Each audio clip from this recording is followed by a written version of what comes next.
रैखिक समीकरण। पिछली क्लास में हमने इसे देख लेते।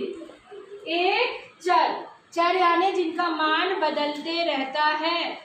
चर यानी जिनका मान बदलते रहता है। और अचर यानी जिनका मान कभी नहीं बदलता। जितनी गिनती है वो सब क्या होती है? अचर राशि। जितनी गिनती है वो सब क्या होती है? अचर राशि। बेटा आप इधर आओ। क्या नाम है आपका?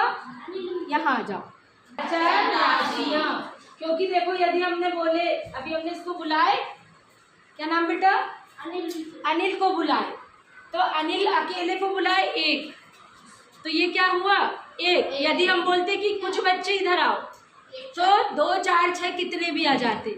लेकिन अभी हमने बोले बेटा आप इधर आओ एक, तो ये क्या है? अभी अचर राशि। जब गिनती निश्चित है तो अचर। अभी हम बोलते कि कुछ बच्चे इधर आओ, तो 2 भी आते ही अचर राशि। 2 चर राशि। जिनका मान बदलते रहता है उनको कौन सी राशियाँ कहते हैं? चर राशि। अब चर राशियों को गणित में x, y, z, p, q, r, a, b, c या और भी अक्षरों से प्रदर्शित करते हैं। अब जब चर और अचर राशि दोनों को मिलाते हैं, जैसे हमारी एक चर राशि क्या हो गई? 2 x, और एक अचर राशि क्या हो गई? 2। तो इन दोनों को जब मिलाते हैं, ठीक है, और कोई एक संक्रिया लगाते हैं। संक्रिया यानी या तो धन, ऋण या गुणा या भाग, तो ये संक्रिया लगाते हैं। और जब ये बन गया व्यंजक, इतना भाग क्या बन गया? व्यंजक। अब हमने इसमें काय का चिन्ह लगाया है? बराबर का। अब ये बन गया क्या बन गया? समीकरण। तो समीकरण और व्यंजक में क्या अंतर है? देखो, व्यंजक यानी जिसमें बराबर का चिन्ह ना लगा रहे, अचर और चर राशि कोई संक्रिया के साथ लिखी रहे, तो वो क्या कहलाएंगे?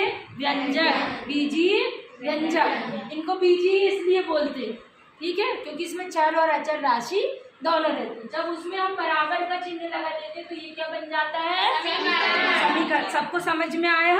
समीकरण किसको कहते हैं? अब कितने चर वाले? एक चर, या तो x अकेला रहेगा, लेकिन कुछ समीकरण ऐसे रहते हैं 2x धन 3y बराबर 5। तो ये क्या है? कितने चर है इसमें? 2 x और y। तो ये 2 चर वाले हो गए। रेखिक यानी जिसमें कोई घात ना हो। इसमें घात दिख रही है क्या? ऊपर कोई घात दिख रही है? जिसमें घात 1 रहती हो, 1 को लिखते नहीं, तो जिसमें घात 1 रहती है उसको कहते हैं रेखिक समीकरण। तो एक चर वाले रेखिक समीकरण सबको समझ में आया?